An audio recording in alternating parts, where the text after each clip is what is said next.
Hey, what's going on, everybody? Welcome to the Extra Point Show this week. How's it going, everybody? Thanks for joining us. Over halfway through the season now. Just want to cover a few things here. So I would say the biggest thing to talk about this week is, going into week 11 and quickly approaching the return of Deshaun Watson as of Wednesday. Yeah, Massage King Deshaun Watson. I know that's a bad joke and in bad taste, but I'm sorry, I couldn't help it. I mean, the man may have you can be addicted to a lot of things in this country. As we all know, you can be addicted to caffeine, be addicted to crack, you can be addicted to, watching too much TV. Maybe some people are addicted to massages. I've never heard that before. But I mean, if it was just massages and not like trying to force himself onto women, I think that would be okay. Well, but yeah, that's true. That's true. It's obviously I don't think the pure intent is the massage there. That's true. I think he's got ulterior motives. But yeah, so as of yesterday, he was allowed to return to Cleveland's practice and start practicing with the teams. Coach fucking Jesus Christ, his name's Steven Stefanski. All right. Yeah, Coach Kevin Stefanski. Yeah, was unsure how he was going to split the reps among the two, since obviously it's still going to be a couple weeks before Deshaun can play. The Browns are going into a big game this weekend against the Buffalo Bills, which I don't know if you heard about this, but there was the game was supposed to happen in Buffalo. Yeah, they're moving it to Ford Field in Detroit, right? Yeah, exactly. Yeah, because they were expecting like 6 feet of snow. Yeah, sounds like a blizzard's coming through. Yeah. So they're moving it to the Dome in Ford Field. So that's what they're going to do. The NFL kind of stepped in and did something about those awful conditions because I heard there was several stadiums that were actually options. Yeah, you even heard FedEx Field was one, which I don't know why anybody would want to go to FedEx Field to play a game if they don't have to. But yeah, I mean maybe that's why they didn't pick that one. They're like, oh, we'll just go to Detroit instead. That's fine. Yeah.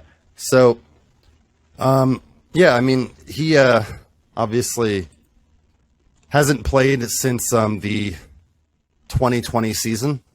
So it's going to be interesting to see how he produces when he does get on the field.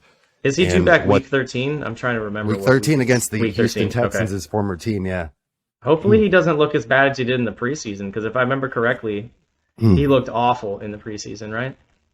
Yeah. I mean, he played 3 drives, and it was like 1 for 6. I mean, this is off just total memory, but I feel like it was like we don't need to check necessarily. We remember it was terrible. For 7 yards and he was sacked a couple times. Yeah, he played 3 drives. Real bad. It wasn't good. Yeah. So he definitely struggled. But yeah, I mean, we'll have to see what his impact is when he gets back on there. I've seen a lot of people have started picking him up for fantasy-related purposes. So people are starting to make the moves to get him. That might be worth a shot. Yeah, you're like, hey, let me pull my phone over here. Let me grab my phone here real quick and check. Yeah. Go ahead. While you're looking into that, I can get into the next thing here. I mean, I guess I'll check and see just for. Yeah, you might as well. I mean, if it helps you win some games, nothing you really need at this point. Probably is, unless somebody's been stashing him or picked him up. He'd be like at the bottom, right? Because it'd be 0 projected points, right? Or no, because this is all players. Yeah, I think he still would be at 0 projected points for now. Yeah, here we go. There's the 0 ones.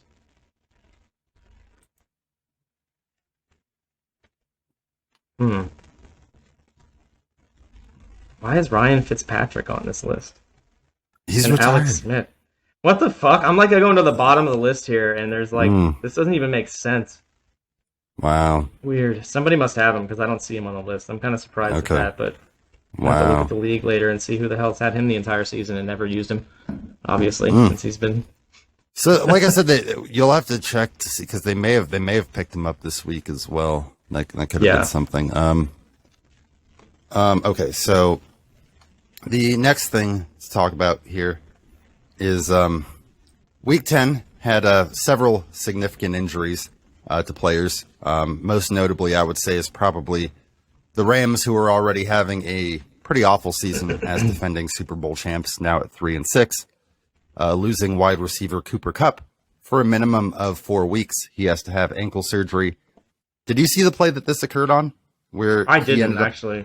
Okay, so in case you didn't know, the Rams-Cardinals game last week was the backup bowl because both Matty Stafford and Kyler Colt McCoy, both missed the game. Colt McCoy played? So it was Colt McCoy versus John Wolford. He actually had a the good Rams game, backup. Yeah, Colt is consistent. We're going to probably get either him or Kyler Monday night, so we'll talk about that more in Mexico City. Hopefully, we can have a second straight good Monday night game. I'm sure we will. The Cardinals have not get Jimmy an international win following in Tom Brady's footsteps. I want to call that out. Tom, now the international NFL man of mystery, now 4-0 internationally. I want to say that I called that last week. I knew he was going to get the win. I thought he'd throw 3 touchdowns. He threw 2. Chris Godwin did have his best game of the season, though. I remember calling Man, that shit pissed me off so much because I had Mike Evans on my team. And, I was already probably going to win anyway, but, every freaking completion kept going to Godwin. I'm like, damn it, man, what is going on? I felt it, dude. I was like, this is going to be Godwin's coming out party this season. Oh, so frustrating. Yeah. No, I understand. And then that, I needed Gino to get the ball back. I'm like, come on, Gino, get the ball back. I need more points. Because he was under 10 points, most of that game. And then he got up to, I think, 19, which is, that's fine. I'll take that. Yeah. Exactly. Yeah, and then... So Cooper Kupp with ankle surgery going to miss at least 4 weeks. Obviously, the Rams are putting him on IR. So, they do expect that he'll be able to return at the last part of the season. Although, if they're out of playoff contention, which they're kind of expected to be, I think they've got a 1 or 2% chance of making the playoffs. It's under 10% at this point. At this point. So if they end up making the playoffs, maybe they bring him back. But it'd be probably not the best idea to bring him back for 2 or 3 meaningless games at the end of the season. But no, let him he is their best playmaker. Without him, they've got Tyler Higbee, they've got Allen Robinson, and they've got Van Jefferson and Ben Skoranek. But nobody that's going to really scare you. Although OBJ is going to be ready soon, so maybe the Rams have to make a move for him because Odell's going to be coming back soon. He's got to end up somewhere. Or no way. Yeah, I've also heard Kansas City, the Niners are somehow interested in him, but I just don't think they have the cap to do it. And honestly, you just picked up CMC. I don't really see. With Debo and Ayuk and Juwan Jennings, it's how are we going to get a 4th receiver out there? I don't see it. I don't see a big need for it. Because the more guys you pick up, you're going to have. That doesn't make any sense. The receiving core is already solid. You don't need to do that. Yeah, the Ravens could use them. Ravens have no wide receivers. And the Titans. That's true. I'd make a major play for him. It's going to be a team like that really has a deep need for receiver. I would assume. Yeah. Unless some other team that just kind of needs somebody just makes a bigger, play at it. But yeah, exactly. But so Kyler might. Kyler's been having a hamstring injury. He's considered day-to-day. He may play. Colt McCoy also hurt with a leg injury, though. Considered day-to-day. So we'll have to see which one of them gets the start. The one thing about that injury Kyler's probably happy about? It's more Call of Duty time. Yeah. He got to take last Sunday off, so he probably got to get in on some Warzone, with his buddies. They also lost Zach Ertz, the Cardinals did, for the season. Yeah, and then Matt Stafford on the Rams side has been out with a concussion, so that's why John Wolford got the start. So a lot of injuries going around the NFL.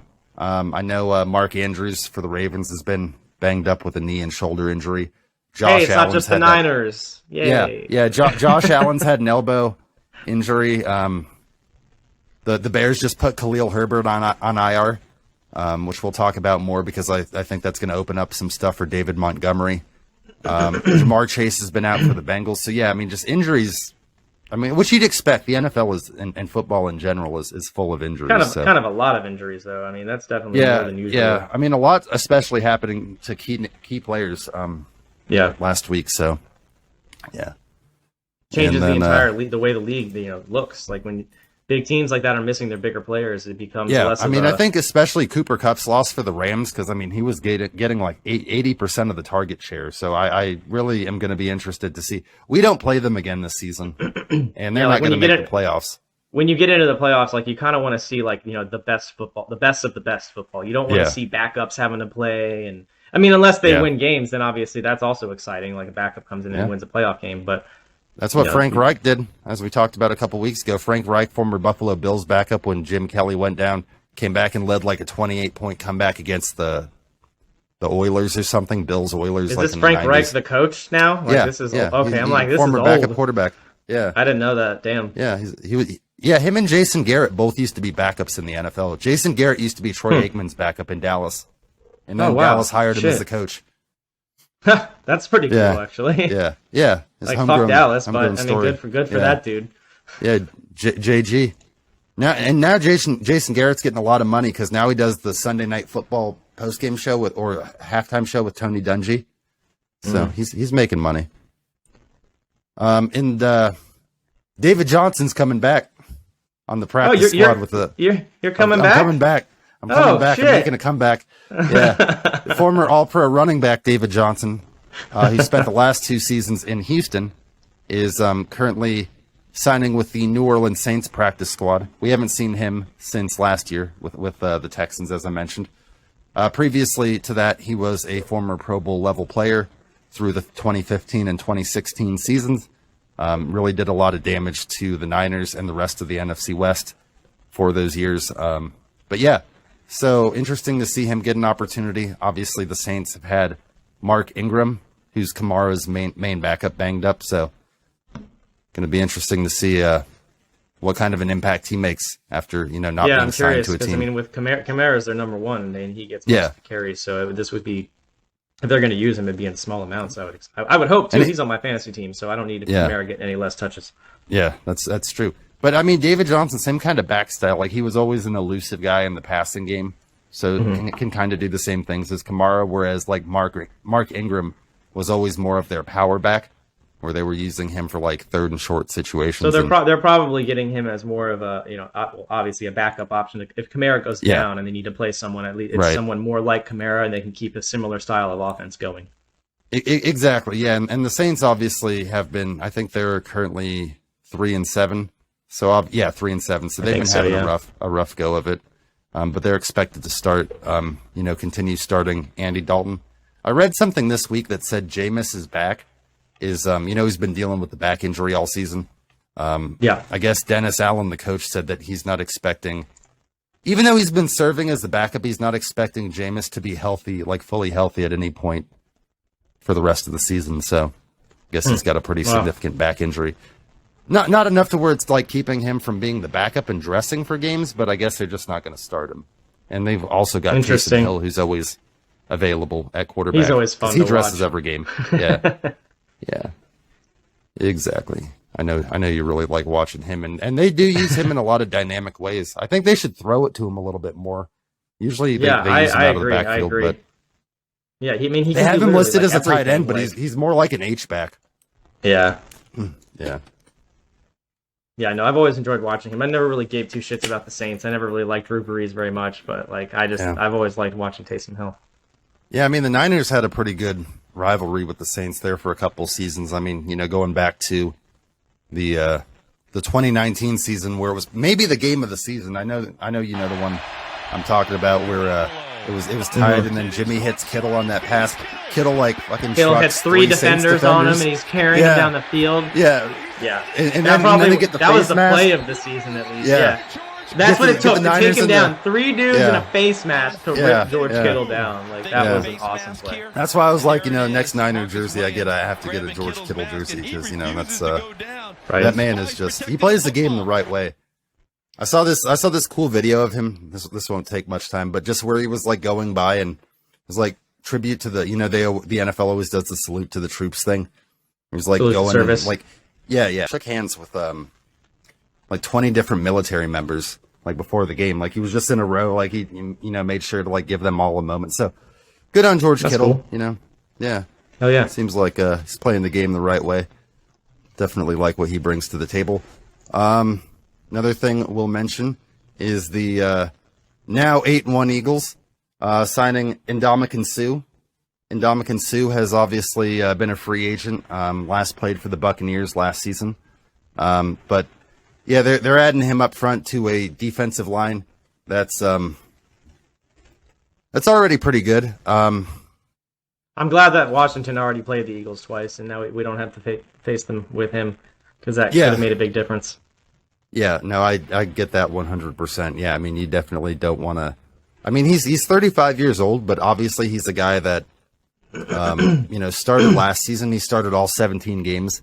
He's really never missed time with injuries in his career. He's been a tremendously consistent, albeit at times considered a little bit of a dirty player.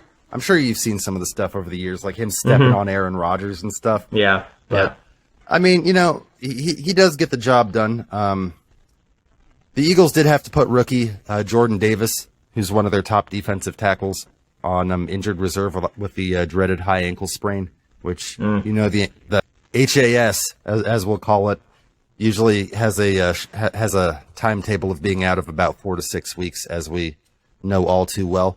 So they're going to, be without him for a while. So bringing in Big Ndamukong Suh, I know a lot of Bucs fans were hoping that he'd come back and, reunite with the Bucs, but obviously that's not going to happen. Instead, going to the now 8-1 Philadelphia Eagles. Had to get that in there again. Who got that one? Washington. Yeah. For the second time in 3 years, somebody's has got to go. 11-1 Steelers, or the 11-0 Steelers, 8-0 Eagles, both taken down by Washington. Yeah. Good Go stuff. Fuck around in FedEx Field. I mean, bad things don't only happen there for Washington. Bad things can happen at FedEx Field for the whole league. Is the Niners game where we play, is that at FedEx, or is it? It had better not be. I swear to God. You guys have to go to Santa Clara. Okay, that's what I figured, because that would have been the game that I would have, because we went last year to the Bucs game, and we're thinking about going again this year, but I know, we're not dude, going to now. This would, if I was going to go to any game this season, it would have been the Cardinals game, but the Cardinals game's in Mexico City this year. Oh, that so I was like, sucks, fuck, dude. dude. Yeah, so I was like, unless I want to go to Tucson? unless I want to go to Levi's and spend like $8 million, which I don't. No, you don't, because it's so expensive up there. Well, it's the flight there, the hotel, maybe rental car, depending. Like you can Uber if it's close, but there's a lot of expenses with that. It's not just the ticket and the beer. God, it's like $15 a beer. So like, just be prepared for that. You already spend a bunch of money. You go to the stadium, you're like, bro, what? $25 for a beer and like a piece of pizza? Or I don't even know, but shit's crazy. Yeah, no, it really is for sure. Highway robbery. Yeah. So there's also another thing worth mentioning here that's been coming up. Started with I know Bosa tweeted about it. The NFL invests so much in these players. It's like, how about getting us like natural, like playing surfaces at all the stadiums? Like. With all the revenue that the NFL's bringing in, we could easily do this. And now Packers star quarterback Aaron Rodgers has also joined the call for the NFL to make it mandatory to only play on natural grass. The NFL's Karen. Of course he did. Of course he joined in. Yeah, I mean, I don't disagree. No, with this. I don't So disagree many injuries either. happen. I don't disagree. It was just a joke. Yeah, no, but yeah, I mean, big win for Aaron Rodgers last week, though, against the Packers. Or, against Dallas. He plays for the Packers. That's what you could say the last week when he threw 3 interceptions. He lost against the Packers. Himself. Yeah, he pretty much did. Himself. He fucking you know what I mean. Cost him that game. Absolutely. So, yeah, I mean, Aaron Rodgers, obviously the latest player to jump on that train, the 2-time reigning NFL MVP. Had mentioned that, out of the 32 NFL teams, 16 of them play on artificial turf across 14 NFL stadiums. And we kind of talked about this earlier. The reason that number's different is because obviously SoFi and MetLife are shared fields between the Giants, Jets, and Chargers, Rams. I guess there's 5 major turf distributors that battle it out amongst these NFL teams, and the main turf provider is this company called Field Turf. And that company supplies the Falcons, Panthers, Lions, Patriots, Saints, and Seahawks with their fields, which that's the more like natural grass looking field, which, it's like the tire rubber that they have. I'm sure you've seen it. Yeah. Yeah. So that one is not quite as bad. I think it's like not quite as sticky as some of the other fields. Like talking about like the ones that I know that have caused a lot of injuries for us in particular are like up in MetLife at the Giants Stadium. The NFL Players Association also expressed concerns over the imbalance and frequency of injuries happening on artificial surfaces. So after the NFL Players Association did this investigation into, this research into what type of lower body injuries and non-contact injuries were occurring on these different types of fields, they determined that there's one particular type of turf field that causes more injuries. That is called the slit film turf. And there's different kinds. So there's the monofilament turf, the dual fiber, and the slit film. So there's 3 different kinds. The dual fiber is like what Green Bay uses. That's partially natural grass and partially artificial fibers. That particular slit film type of turf that 7 teams in the NFL use currently. Those 7 teams being the Giants, the Jets, the Lions, the Vikings, the Saints, the Colts, and the Bengals. So, and I know we've mentioned numerous times that MetLife Stadium, where both the Jets and Giants play, seems to cause as many injuries as any of them. So, obviously, as more players in the NFLPA now call for the transition to all natural grass playing fields, we'll see if that ends up happening. As of right now, it's not expected to change anytime soon. But, definitely hope that can change. Because, I can think of 3 major ones. Raheem, a couple seasons ago. Nick Bosa, when he tore his ACL, game 2 of a couple years ago. And then also Jason Verrett, game 1 of last year on Detroit's field, which they used the slit film. So, he had a non-contact injury, tore that ACL last year. And, that was a rough one. And I think we lost Raheem in that game too. So, he ended up having and they say that based on those injuries, more likely to have non-contact injuries, lower extremity injuries, and foot and ankle injuries. Wasn't Chase Young's in a non-contact ACL tear too? Yeah. I don't remember, but I think it was. But his happened in FedEx. Yeah. Yeah, because it's cursed. I know. Yeah. But, it did, yeah. I think it was a non-contact. Well, was it non? Yeah, because he was just rushing off the edge, I think. Yeah, and he I'm just pretty went sure down. it was. Yeah.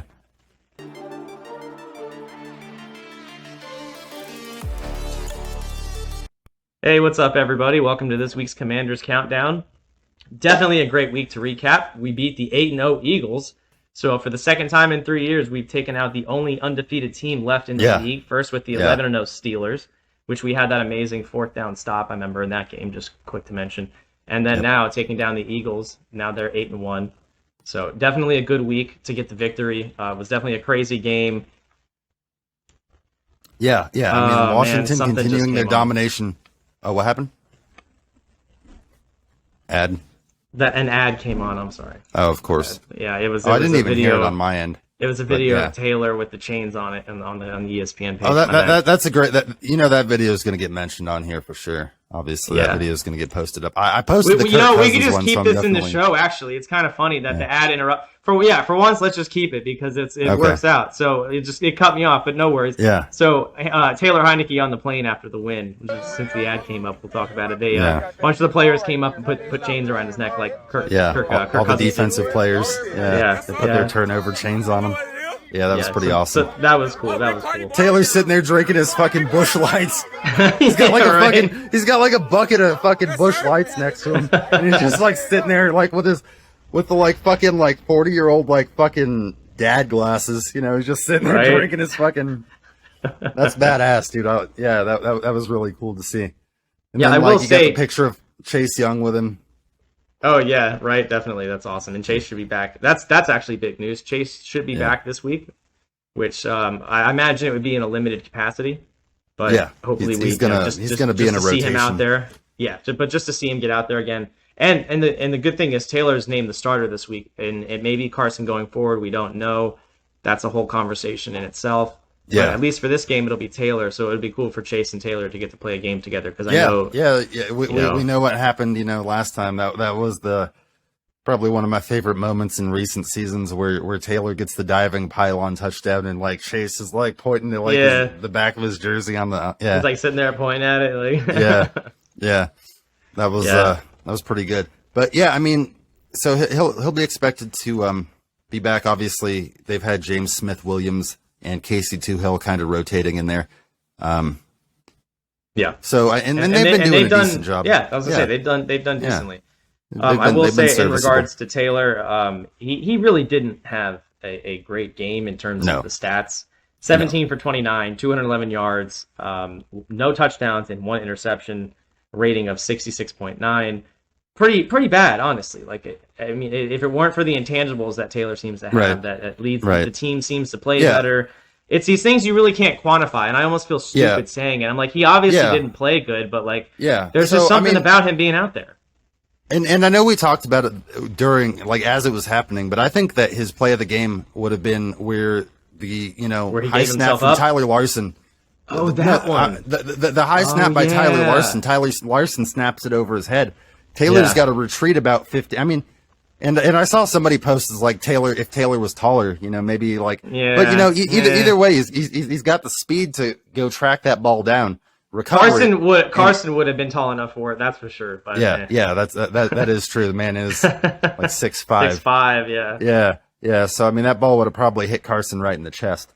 But yeah, I mean, obviously he tracked the ball down, recovered it, and made a beautiful pass just to throw the ball away. Didn't lose any yards, just lost the down, which I think may have been the most crucial play of the game. That was a very big. I thought you were talking about when he gave himself up. That was great also. That was great also. Because that seemed to me, I'm like, that's like a 200 IQ football play right there. He sees them coming, he knows he has nothing, and he just baits them. And then the fact that 2 of them hit him.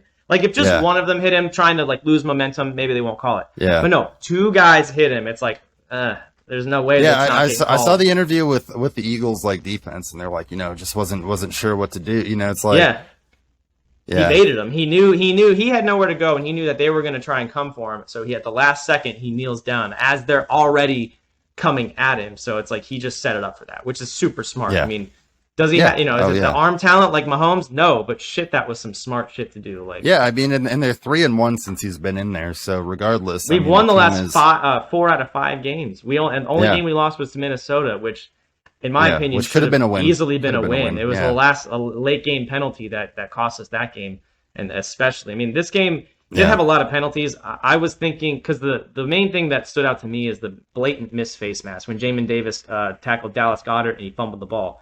That was the most obvious face mask I've ever seen. In the first replay, you see it, and somehow they missed the call. And I'm not complaining because it helps, but at the same time, if that was any other team that did it to my team, I'd be losing my shit. So if I'm being unbiased, not saying I'm a Washington fan, but if I wasn't, I look at that and I'd be like, missed call for sure. But there was a lot of other missed calls and some ridiculous pass interference calls, like the one on when Terry had the ball and the guy was not turned around, completely in front of him. There was a couple instances that could have been other missed calls. By comparison, though, I mean, Washington only with 5 penalties for 58 yards. So, some big ones in there, but definitely less penalties. Yeah, it's less penalties, which is definitely good, but it's the fact of when they happened, and then it was also the missed calls on their defense that cost us a lot of big plays as well. And then the Eagles had 7 for 75 as far as the penalties go. Yeah. But Jalen Hurts didn't even have a very good game himself. No, either. I mean, 17 for 26, 175, 2 touchdowns, 1 interception. So at least he had some touchdowns. He did run for 1 as well. But I mean, only 28 yards rushing. His receivers didn't do. I mean, Goddard 3 for 23 and a touchdown.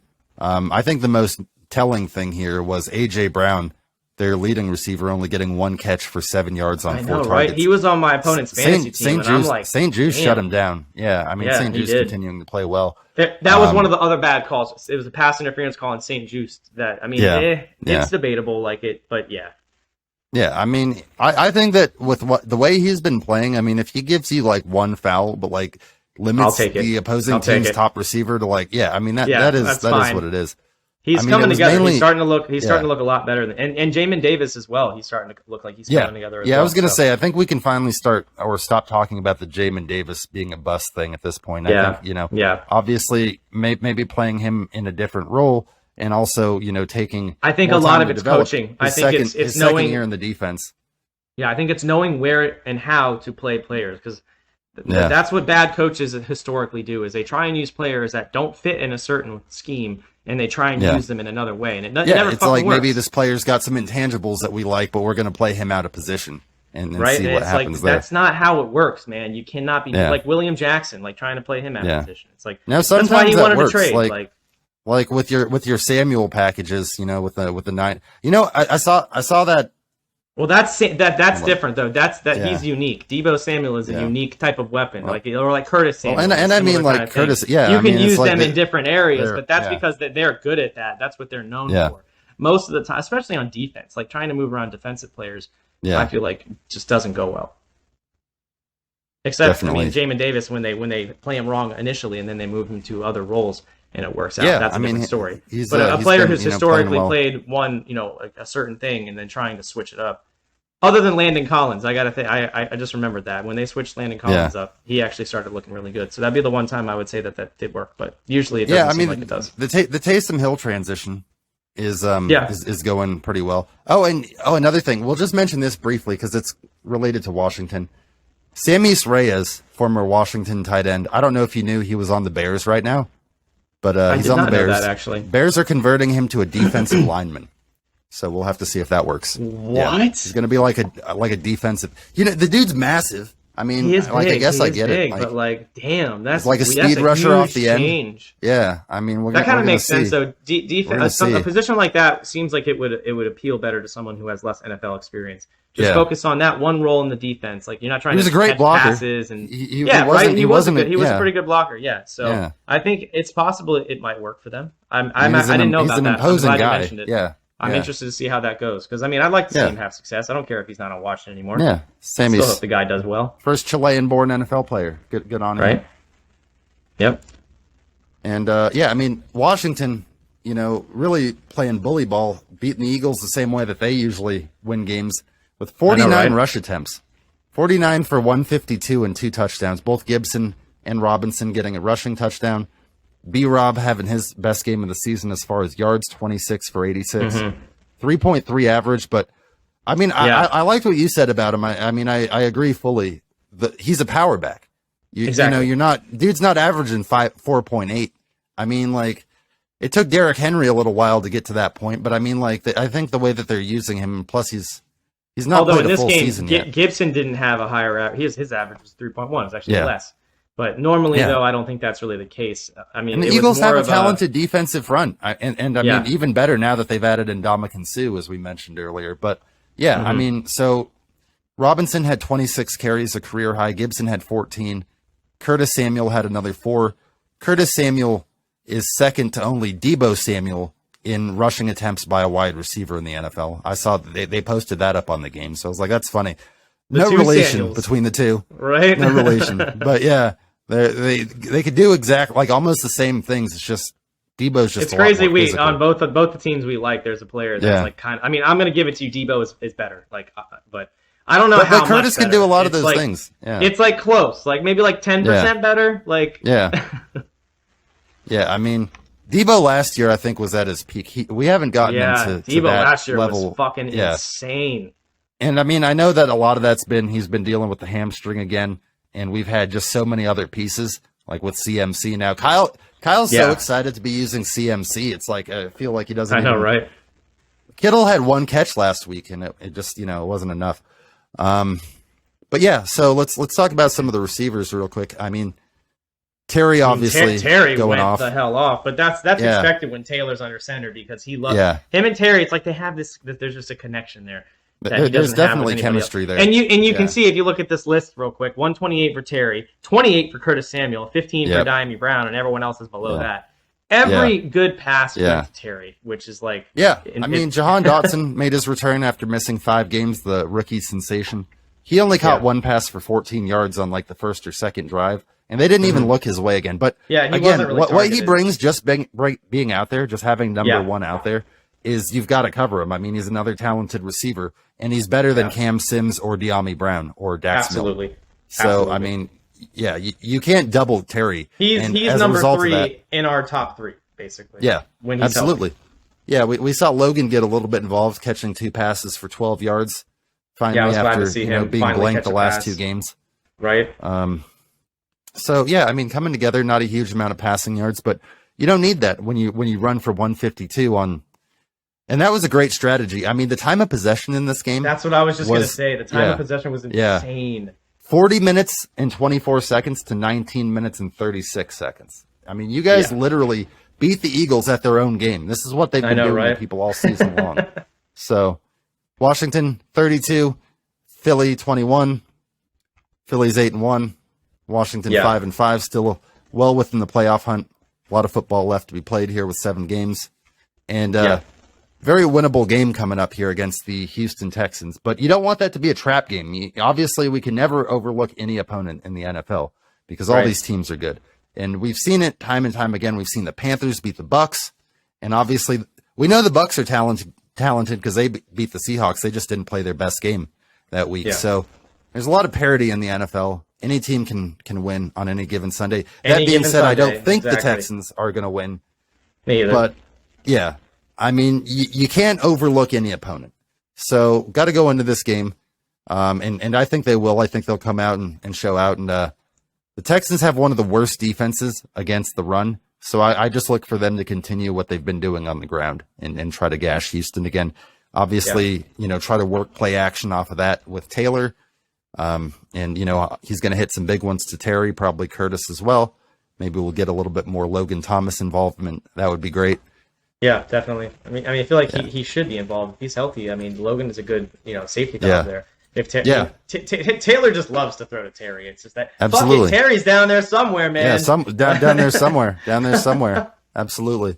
Yeah, and I mean, we do know that Taylor's got at least one more week to be the starter.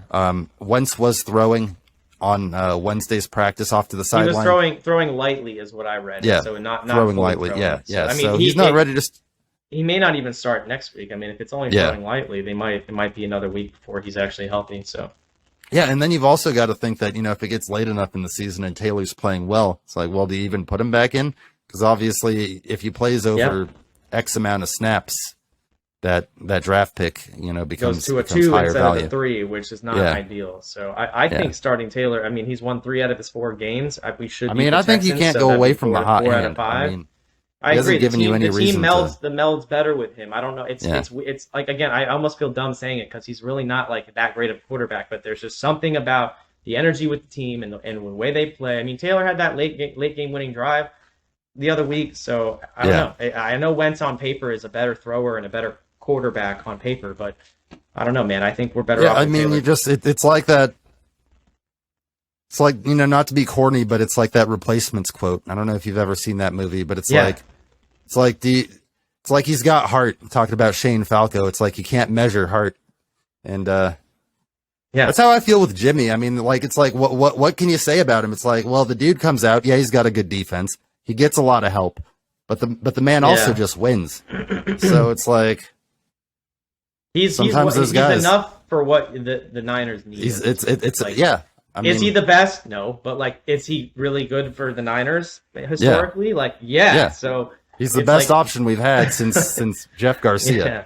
So I don't understand anyone that has the hate on Jimmy, but there's crazy fans of either side. I mean, there's people that hate Taylor, which I don't understand how. Given the underdog story, I don't. There's people that hate Wentz too. I don't hate either of them. I was like, let's just support both. That's a lot more understandable. I mean, I don't really like Wentz. Like even as a person, he's just he's very vanilla and just I don't get any good feeling out of listening to him speak at a press conference. Like I don't enjoy. Like it's not, you know what I mean? Like with Taylor or Jimmy or George Kittle, I love listening to them talk at the press conference. When Carson Wentz comes out, I'm just like, fuck this dude. I don't even care. Carson's just, a family man. He's kind of a little bit boring. He's like maybe it's kind of like Kirk Cousins in a way, but Kirk Cousins is he's even better than Carson Wentz, I think. Like, geez. I was pretty impressed to see Thug and Kurt. Right? Kurt Thuggins. I didn't like it. Kurt Thuggins. I didn't like the situation that he had just beaten Washington. Yeah, I know, right? I was like, all right, Kurt. I gotta give you your props there. Yeah, all that celebration for beating Washington, who's supposed to be a shitty team. It's like, tone it down a notch, guys. Tone it down a notch. Yeah. But then I think they're proving that they're not a shitty team now. Obviously, right. Well, at the time, the power rankings. Yeah, I think they were 18 last time I looked. But it's probably different now after beating the Eagles. Maybe. I think you guys are up to 14 now, maybe. Sweet. I always save it, so I'll post it up here. But we'll see. But then just briefly again mentioning, we are getting Chase Young back this week. Going to get to see him in action. Going to get to see him hopefully eat against the Texans defensive line that's not that good. Montez Sweat did get the only sack last week for Washington. And then the Eagles actually got 3 sacks, but you wouldn't really know it based on the score. I mean, they do have a good defensive line. And then the last guy that we just got to give some love to before, kicking 14 points through the uprights is Mr. Joey Sly, the thickest kicker in the National Football League. Booting along 58 yards. It sank me in fantasy football, but I can't even be mad. It's just he had such a good game. 4 for 4 on field goals, 2 for 2 on extra points. It's funny when he was going out to make that kick, I was telling my mom, because we were watching. I was like, you know what? If there's a kicker other than Justin Tucker that can make this kick in the NFL, it's Joey Sly. So he might actually make this, and he bangs it through. He would have made that from 61, 62 yards. There's a lot of kickers that can make that actually. So I mean, you got Harrison Butker with the Chiefs. I mean, we got a lot of big leg kickers in the NFL now. We got Evan McPherson can hit long ones. He's been missing some short ones lately, but Evan Big Balls McPherson with the Bengals has a pretty good leg too. So yeah, I mean, the age of the kickers coming up, but yeah, Joey Sly definitely the biggest kicker in the NFL, and obviously that plays to his favor as he can just annihilate that football through the uprights. But I want to know how far he could have made that from, because it was about halfway through the uprights when it went through. So I don't know how that would probably about to 65. Yards. Maybe you think so? Maybe. Damn. Yeah, I mean, I was thinking 61, 62, but so you were it really just you depends. Probably know more what that ratio is. Yeah. Because it was still going pretty fast. Yeah. So I mean, the thing with a kick like that is a lot of times when you kick the ball longer, you have to kick it at a lower trajectory to get it to travel further. So those are the kicks that are often more susceptible to being blocked. But in that situation, I mean, he hit it not only high, but far. So I mean, that was a hell of a kick. I was very impressed by that. Beautiful kick, yeah. There's some that you can tell. You can't really tell which way the kick's going, but as soon as he hit that, you're like, it's. You're like, wow, that's going straight in. Yeah, absolutely. But yeah, big game against Houston. Obviously, I think it'll be another win, chance to go to 6-5, and Dallas lost. To be positive, yes. Let's so get it. Aaron doing a huge favor to the Commanders. Thank you, Aaron. I'm sorry we had to beat you, but man, I appreciate it. Aaron played his best game of the season for sure. Yeah, so definitely, and they needed it. But yeah, I mean, so they lost. Hopefully the Giants can start stacking some losses, and then the Eagles obviously lost, which was it seems like news. The wild card is going to be more our path to the playoffs. More than At least the way things are now. I don't expect these teams to lose that much for us to pass them.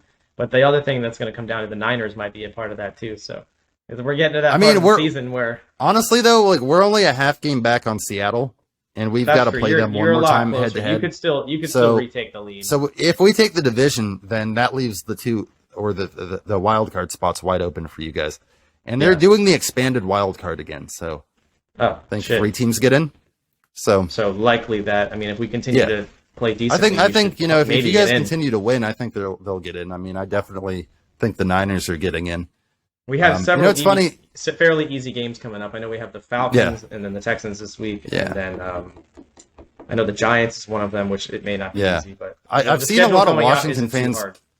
Yeah, I've seen a lot of Washington fans post that the only game they're concerned about on the remainder of the schedule is the Niners game. So I was like, I saw that too. Respect. Yeah, right. It's that's why when I messaged you earlier, I was like, dude, we're getting to that point in the season where. Yeah, I know when everybody sees Kyle play you guys, it's kind of a fucking thought of what could have been if they would have kept him. Yeah, right. Same with Sean McVay. Yeah, and LaFleur. LaFleur. I almost called him McFleur. McFlurry. Matt McFlurry. Matt McFlurry. Yeah. That's his new nickname from now on. That's Matt McFlurry. We got Matt McFlurry, and then we got the Biscuit as the backup quarterback down in Pittsburgh. That one always cracks me up. I don't know why. Yeah. The Biscuit. Yeah, hell yeah. Good shit. All right. Well, join us next week, everybody. We're going to have another badass show in store for you. Make sure that, if you haven't already, you're smashing that like and subscribe button for us. Helps us out. Thank you so much. Thanks, everybody. Go Commanders.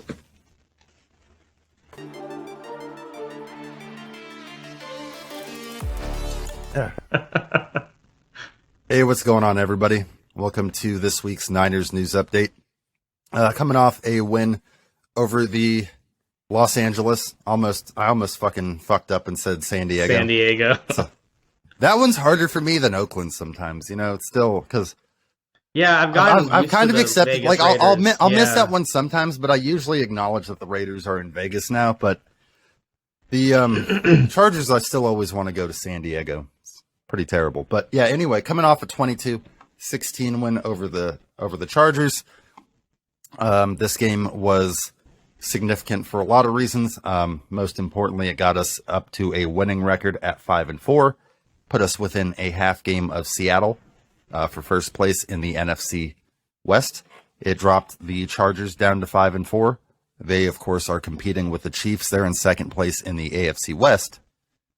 And, yeah, I mean, as far as this game goes, definitely some missed opportunities as far as I think that we could have gotten a lot more points than the 22 that we had. But, happy to have the win. We're going into Monday night game this week against the Arizona Cardinals in Mexico City. So that's obviously pretty exciting. The 49ers and the Cardinals. Go ahead. Oh, sorry. I was going to say, at least in this game, you guys scored every quarter. I mean, you held the Chargers to nothing in the second half because they had the lead going into the half.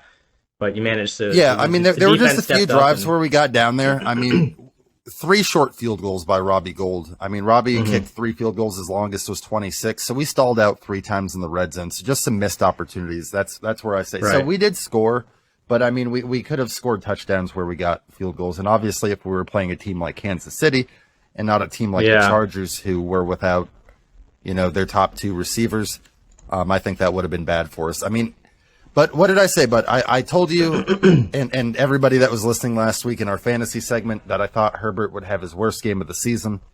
He did. He did. With under 200 yards. I was like, I wouldn't be surprised if he has a 9-point game. I don't know what this works out to fantasy-wise. I'm sure we could figure it out. But he was 21 it's to 35. more than 9, but not by a lot, I don't think. Yeah. 196, 1 touchdown, 1 pick. I'm going to clip in my clip from last week because I figure I think I said he was going to throw a pick and get sacked a couple times, and he got sacked twice. We knocked him out of the game at one point. They had to bring backup Chase Daniel in for a couple plays. Who did nothing. We sacked his ass too, by the way. So Nick Bosa now up to 9.5 sacks through 8 games. Also, Jordan Willis getting a sack, who just came off IR, and Charles Omenihu getting his 4th sack of the season, which puts him in second place on the team. So good for Charles. He's definitely proven to be a good depth player for us. Yeah, I mean, we mostly avoided the turnovers. We had 1 turnover on a Brandon Ayuk fumble, where after Jimmy hit him on a pass, the ball just kind of got ripped out of there. And but yeah, 1 turnover apiece for the sides as far as the penalties. Too bad you guys couldn't have covered Herbert's fumble as well. That would have made it better. Yeah, Herbert did fumble as well, and then they jumped on that one. Yeah. We committed way more penalties than them with 5. They only committed 1, so clean game by the Chargers. But we did control the time of possession with 37 minutes. They held it for 23.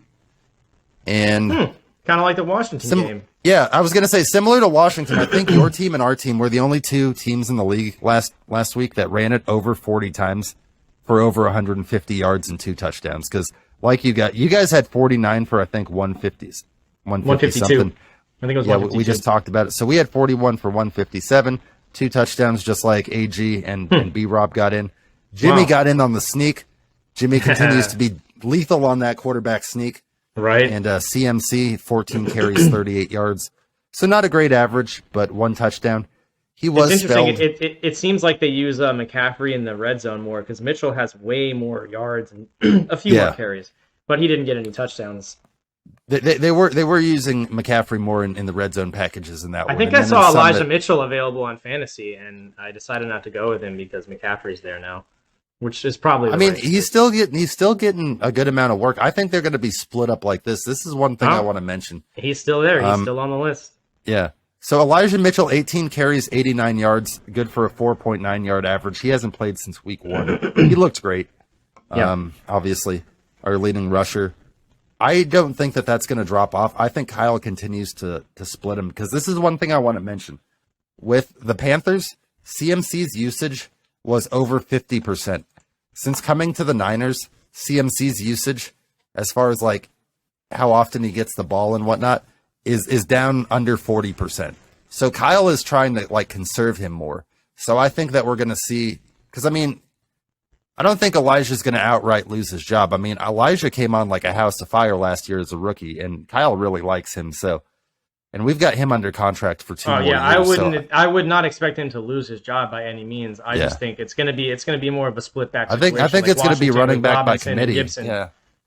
Yeah, exactly. Like they're going to use them in different situations, and they're both going to get a lot of playing time. So, but for fantasy, that kind of means neither of them are really going to be ideal picks. I mean, I picked up Pacheco on the Chiefs since Edwards-Helaire. You're really hoping that the guy that you have is the guy that scores the touchdown this week, and this week it was CMC. CMC did also help his case with 4 catches for 39 yards. He was the third leading receiver on the team. Yeah, he could always catch a touchdown as well. He's not necessarily just going to run in. He could catch one. Exactly. He's a good. So I mean, I still think he's a starting running back option. Yeah, I wasn't talking about. I more was talking about Elijah Mitchell. I mean, because he should be. I still think if he was the starter, he would be worth playing. Yeah. But at the moment, with the way the team is, I don't think he's necessarily worth starting. Maybe a flex position if you have to, but well, I mean, we'll have to see what he can do. I mean, I guess it depends on what type of fantasy league that you're in. But yeah, for the 4th straight week, Brandon Ayuk over 5 catches with 6 and over 80 yards for 84. So he's been our most consistent receiver. I mean, Debo only had 2 catches for 24 yards. Of course, he did have 4 carries for 27 yards, so he had about 50 yards total. But and then Kittle only had 1 catch for 21 yards on 2 targets. So really it was Ayuk and Juwan Jennings. Juwan Jennings had 4 for 40 that were really doing most of the work. But and McCaffrey 4 for 39. Yeah. But like you had said, not Jimmy's best game. I mean, he did finish 19 to 28 for 240. 8.6 yard per carry average, or 8.6 yard per pass attempt average. He was sacked 1 time. Quarterback rating of 94.3, QBR of 57.3. So both of those pretty decent. I mean, he had decent numbers and yards. It's just the fact he didn't have any scores that really takes away from it. He did have the rushing touchdown. He had the quarterback. Oh sneak, the QB sneak. Yeah. That's true. So, and then on Seattle. See, I almost did it. I almost said San Diego. On the Chargers side, Austin Eckler really didn't do anything. I mean, it's really hard for teams to run the ball against us. I'm interested when we play you guys, if you guys will stick with the run or if you guys will abandon it like a lot of teams. Because I think that's going to depend on who's starting at quarterback. If we got Wentz or Heineke. That's true. I mean, Austin Eckler, this is a travesty of justice. 6 carries, 24 yards. You got to get that man more involved. He's their best offensive player. Without Keenan Allen and Mike Williams, I mean, he's like the only thing they had.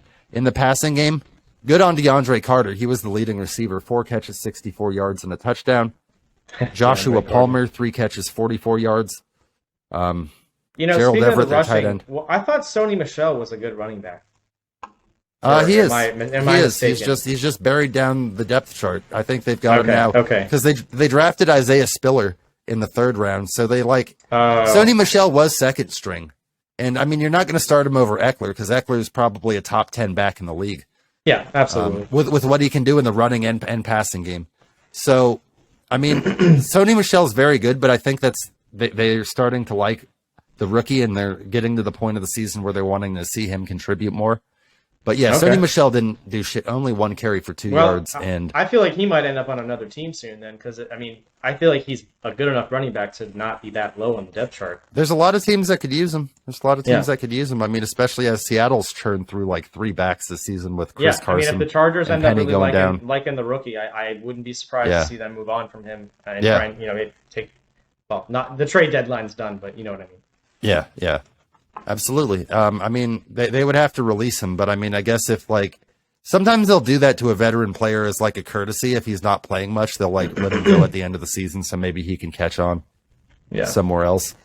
On the defensive side of the ball, our top 5 defense playing like a top 5 defense. We got so many guys back in this game.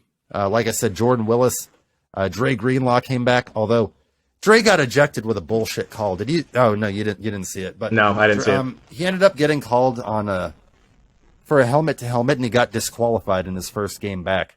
What quarter did this happen in? I see he's the leading tackler for the game. It was Fred Warner. It was the third quarter. So yeah, he was going off before that happened. So he would have been. I mean, he's already leading, but he would have probably had more than anybody had he not gotten ejected. So I didn't know about that. So basically, what was happening was it was Justin Herbert was running. He was a running player. So mind you, at this point, he's not a quarterback. He's a runner. Right. And he was being tackled from behind, I think by Jimmy Ward. And Herbert's like coming down, right? So mind you, the target is changing. So Dre Greenlaw comes in and he's leading with the shoulder, and he kind of goes like helmet to helmet, but not really. But it's because like Herbert's gradually going down, and by the time Greenlaw gets to him and his momentum's carrying him, it's like almost like a helmet to helmet shot, or it looked like it. So he gets disqualified for this shot because the man's being tackled basically into his helmet zone. So he gets disqualified in his first game back. There were a lot of posts, like he posted from the locker room, "Free me." That was pretty funny. That's funny. Fred Warner had 7 tackles. Nick Bosa had 4 and a sack. Like we said, he's up to 9.5 sacks. Hey, why does George Kittle have a tackle on this list? Isn't he an offensive player? It was the Ayuk fumble, bud. Oh, okay. I was looking at that and I'm like, what the fuck? Why is George Kittle on this list? We're not playing him at outside linebacker. We didn't put him in for Dre. I couldn't figure that out. I mean, it makes sense now. You're right. Yeah, a fumble. George, we're gonna need you to suit up and play outside backer. Oh, that was confusing me. I'm sitting there looking at this and I'm like, what the fuck? Yeah. George saved the touchdown return on that. But yeah, so Nick Bosa getting a sack, so that means the Bosa boys, the Bosa family, have officially reached the 100-sack club. Unfortunately, Joey didn't play, although that's probably good for Jimmy because he only got sacked once by Khalil Mack. But Nick Bosa, 9.5 sacks through 8 games, ranks 2nd in the league. So Nick Bosa's going off. Hell yeah! Hopeful that Chase can do some good Young things. does the same. I know, right? Same ACL surgeon, so he does prime work. He has a chance. He's got a chance. Put some, like I said, I know I said it last week. I don't want to be too repetitive, but maybe throw a little bit of adamantium in that ACL for good measure. You know, why not? Dustin Hopkins missed the game. I'll mention that only because 10 of the Chargers' 16 points came on the leg of rookie kicker. That's a great name. Cameron Dicker. Dicker the kicker is what they're calling him. Dicker the kicker. Oh my Dicker God. The kicker. That's better than Chris Blewett. Chris Blewett, yeah. Because he did blow it. And so he did blow it. I don't know. That might be better, actually, because Jesus Christ. Chris got an opportunity, and he blew it. But kicker's a kicker for life. Yeah. But he was filling in for D-Hop, your old kicker. I know. Dustin Hopkins has the groin injury. Who's actually has a better statistical record this season on kicks than Joey Sly does. I remember seeing that. But go figure. Go figure. Yeah, right. Exactly. As soon as we move on from a player, then they start. It's like, you know what? Fuck you. All right. I like Joey Sly. I'm Hopkins can't hit at the range from Joey Sly though. That's true. Joey Sly gives you, if you need to try like a game winner from 60 yards with time expiring. Yeah. Joey Sly gives you a chance. Yeah. Robbie Maddock, Robbie Maddock, who cannot hit a 60-yard field goal. You know, I love Robbie, but it's Robbie's career long's 58. Robbie's career long's 58. Kicker than Joey. So yeah, for sure. Robbie's going to be like right down the middle, like laces out pretty much every time. Yeah. He did miss an extra point in this game, but he's been having a great season. 3 for 3 in this game. It's weird how that just happens sometimes. They miss an extra point every now and then. You're like, what? Sometimes this wasn't even a long one. Just like it was just like that far outside. It was real close. That's usually how it works with the extra points. If they miss it, it's not that wide usually because it's so close. It's going to be close. Mitch Wishnowski's extra point He made one of the two, but the one that he missed was like, let's that was not the worst even extra talk point about I've seen. that was the worst extra point I've ever seen in my life, I think. Other He's than like, Chris well, Blewett's that's why I'm one of the kick best attempt, punters kick because attempts. I can he's like I could pin him within the 20. He's like I don't kick field goals. Like I don't Start worry practicing, about this Mitch. upright shit. This isn't my thing. Yeah. Although Mitch did have a punt partially blocked in that game, so I hope our special teams aren't starting to come unglued gradually. You don't need that. I know. People overlook the special teams, but man, if your special team sucks, I never overlook the special teams, dog. That's I know you don't. You're a kicker. Of course you don't. Yeah. Yeah, but I mean, happy to get the win. Obviously, we could have won by more. Next game, of course, Mexico City. The NFL's first ever international game happened in 2005, and it did not go well for us, but it was Niners Cardinals. They beat us 31-14. The Cardinals were obviously led by Kurt Warner at that time. We were led by Tim Rattay, and eventually Tim Rattay, that was the game I think that gave way to Alex Smith. When they were like, all right, well, we've seen enough of Tim Rattay. We're gonna bring in Alex. And Alex played, some in the second half of the game. But yeah, I mean, we got to avenge that. We got a chance to redeem 2005 with a win over the Cardinals. They swept only us last 17 year years ago. Yeah. The Cardinals swept us last year, but we're a significantly better team than them, and we don't know what quarterback they're going to have. Obviously, both Kyler with a hamstring and Colt McCoy with the leg injury are both on the injury report. And Cliff's not going to tell us before he has to which quarterback's going to start for obvious reasons. Of course not. It's a competitive advantage. Makes sense. But yeah, I mean, we'll have to see. Obviously, they've got James Conner at running back, who, he scored 2 touchdowns the other week. They've got D-Hop back. And also I've seen that they could be getting Marquise Hollywood Brown, who's also been on my fantasy team, is also nearing his return. I don't know if it's going to be this week, but he's going to be returning soon. So I hope it's not this week though. I hope he misses one more week for obvious reasons. And they also have AJ Green, who's a veteran player. So they've got some talented players. And for some reason, I mean, one of our losses to them last year came at the hands of Colt McCoy. So he has proven, despite being limited, that he can absolutely get the job done. Let's hope he's not like the Niners kryptonite somehow, the Rams kryptonite, like Colt McCoy. I just think that we're a more talented team than them at this point. I mean, at this point, I agree 100%. The Cardinals are, especially without Kyler Murray. There's no reason you should not beat Arizona. I mean, even with Kyler Murray at this point, with Nick Bosa and the defensive pass rush you guys have, there's really no reason you shouldn't win, even if it was Kyler Murray. The way that and Arizona's 4-6 now at this point. So it's like, it's one of the. I mean, any given Sunday, obviously anything can always happen. For sure, but absolutely. It's if I was betting just money, coming off of a win over the Rams, of course, that being in a backup quarterback bowl where it was Colt McCoy versus John Wolford. Yeah, and which made a big difference in why they probably won that game. I mean, Colt McCoy is probably a better backup quarterback than John Wolford, I would say. Yeah, but I mean, if he had to outduel Matt Stafford, we'll see. Well, yeah, that's a different story. But also, it was John. Colt McCoy John sometimes Wolford does well. I mean, it was John Wolford kind of hanging Cooper Kupp out to dry on a high pass that he had to jump for, and then he got hit low. That caused the ankle injury. Yeah. Oh, wow. You figure if Matty Stafford's in there, he probably locates that ball. A lot of Rams fans were saying that, directly blaming Wolford, and I mean, I don't think they're necessarily wrong. So, yeah, I mean, if Matty Stafford starts that game and he doesn't have it's probably not 100% doesn't have the concussion, fault, damn, they need him back, that's for sure. Yeah, the Rams season's done without Cooper Kupp, absolutely. Well, he's gone for It was probably done anyway, but good.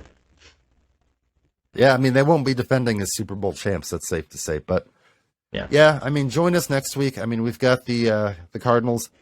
Obviously, they present some defensive challenges, but I just think our offense is capable of doing so much. Hopefully, we can score more than the 22 points and go to 6-4 and keep this momentum going.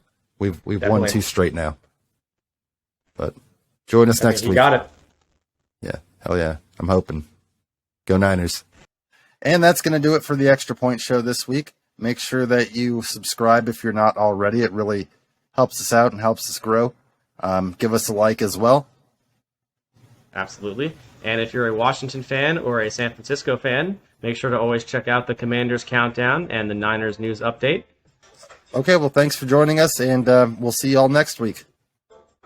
See you next week.